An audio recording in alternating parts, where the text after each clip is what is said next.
Hi, it's Ray Rican here, and today I'm going to be talking about the Democrat Plantation, as I like to call it. Um, it's something. It's a phrase that's been around for a while. But before I talk about that, I want to talk a little bit about so people can understand where I'm coming from with this, because I grew up in the Lower East Side, and if anyone knows anything about the Lower East Side, especially I grew up in the '80s. You're going to see some pictures that I'm going to put up so you can see kind of how bad it was in the '80s. I'll be honest, the only time I grew up next to the projects. Didn't grow up in the projects, but like I said, I grew up around them. So the crack epidemic of the '80s. I mean, I remember walking to school as a kid, which you know I actually walked to school as a kid by myself. Oh my God. Could you imagine people letting their kids do that now? I would have to, couldn't cut through the grass sometimes because not only was the crack epidemic, it was also heroin. So you would see needles, you'd see needles in the grass. And so as playing as kids, we used to have to be careful with this stuff. I mean, it was bad. Remember people, not so much around my stoop because we would, just get them away. But I remember seeing neighbors, you see people just passed out high. I mean, it's crazy. Like I said, you'll see these images, you'll see the poverty of the '80s, the poverty in the '80s, which then I also, which could you get that little bit about me. So you can understand. So when I'm talking about the Democrat plantation, or some people call it like urban poverty plantations, I'm going to show that image too. Here's the problem, and what kind of basically opened my eyes to it was after Giuliani left, and after after Giuliani left office, when you ended up having Bloomberg, where Bloomberg China was wishy-washy. He tried to keep some of Giuliani's policies, but he tried to get rid of some of them and then forget it. Now you have you have the bozo, can't even call him by his real name because he's a clown. You have him as mayor now, and just sitting in as basically it's almost like the '80s, almost, from what I understand, from like when I speak to my mother, when I go over there, I see stuff on the news. It's almost, I mean, it's not as bad as the '80s, but I mean, considering that it was cleaned up 20 years ago. I mean, before, when you have the late '90s, just before 9/11, the crime was super down, and we went from one of the most dangerous cities to one of the most safest cities. And Democrat rule messed it up, and that's what goes on. They'll blame. It's funny, they'll talk about systemic racism, and they'll blame. They're always blaming Democrats. Always blaming Republicans because Democrats play identity politics, and you have this mindset. You grow up with I'm a Democrat. My parents voted Biden. Most of my family voted Biden. I'm obviously one of the people who didn't, and I'm looked at as the weird one, and I understand it, because like I said, I showed you the pictures where I grew up, but the time when I grew up, from the '70s to the '80s, there was Democrats who were in power. Yeah, you may have had the presidents. This is what people can't comprehend, because we don't learn civics anymore. Your local politics has more of an effect on your daily life than voting for president. So, yes, voting for president will affect your life, but really, your daily life is more your local government, because they have a direct effect on your life. The president, it'll trickle down to you, but the mayors, the city council, your governor, your state legislature, that's going to affect you more. And the problem is that, especially in the cities, people are stuck that they have to vote Democrat. I remember I was having a conversation with a friend from my Bible study, and I'm there talking, and I'm talking about, hey, it'd be nice to have school choice, so like that kids aren't stuck in the same failing schools. And he goes, oh, but if we do that, that's going to take money away from the poorest schools, and they're going to be even poorer, and education is going to go down. And I go, have we ever tried it? I mean, we're doing some of that stuff with charter schools, and as you can see, the kids going to charter schools, I mean, the parents love them. Who hates them? The teachers' unions, because they're the ones that run the education system. It's not the parents, it's the teachers' union. I mean, I remember reading an article that the California Teachers Union was basically pushing to teach Black Lives Matter curriculum in school and teaching their policies. If not, they're going to strike. And I'm like, okay, it's biased. That's how we come to this Democratic plantation. Is because the fact that you got these poor areas, these poor cities, and people, they get Stockholm syndrome. They stay voting for the same thing over and over again, thinking that it's going to change stuff, and it doesn't.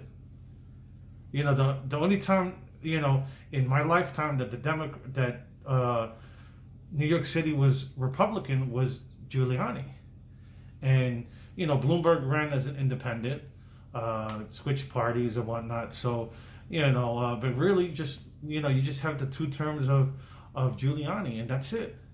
And that's when New York City got cleaned up. But people forget that. I don't understand. It's like, I'm not saying that the Republicans are the solution to all problems, but they're not causing it.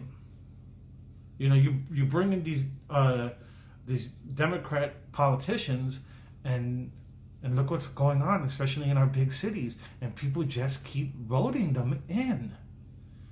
It's insane, because they blame the poverty all on the Republicans, but your local government, look at these cities, look at all the big cities. Name me a big city, even in red states, big cities still vote Democrat. You have let's say super red Texas, Austin, where the capital city is all Democrat down there. Now the rest of the state is pretty much red.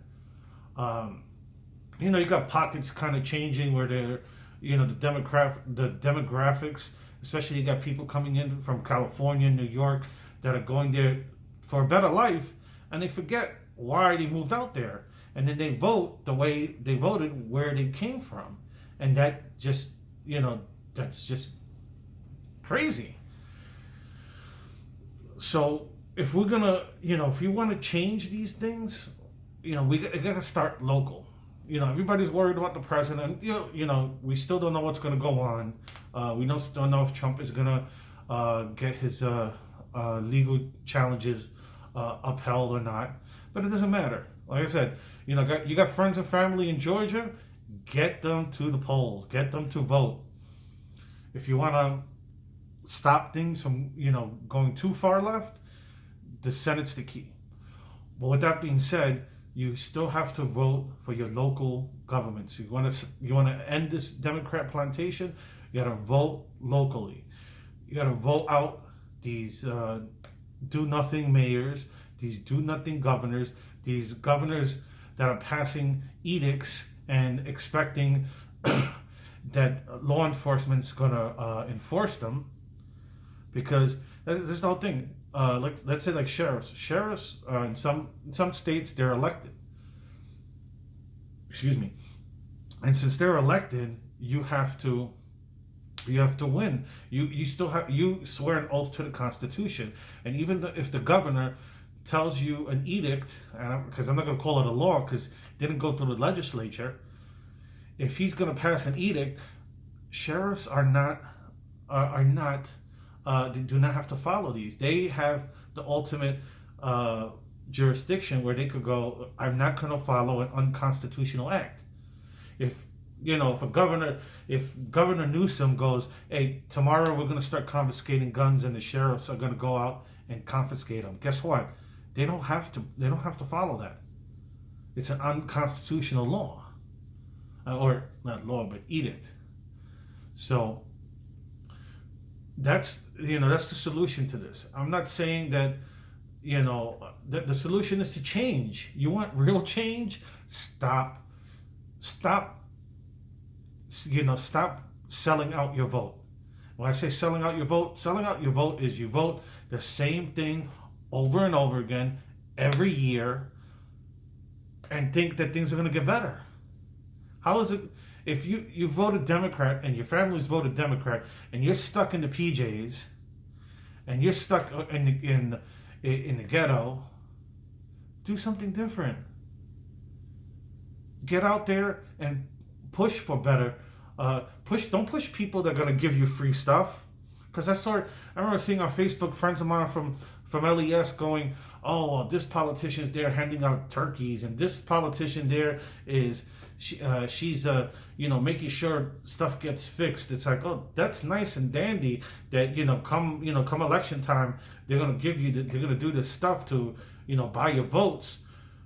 But what's the use of this person, let's say, going to get your stuff fixed in the PJs if they're not fixing the solution or fixing the problem of the PJs, of why the PJs are needed and how to get people from PJs to apartments to houses?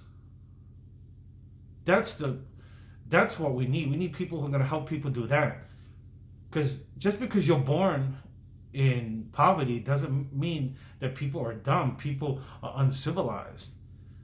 You could get out of there. You don't have to be stuck there. You don't have to have that ghetto mentality. You could get out of there and use the hustle. That's the whole thing. People hustle.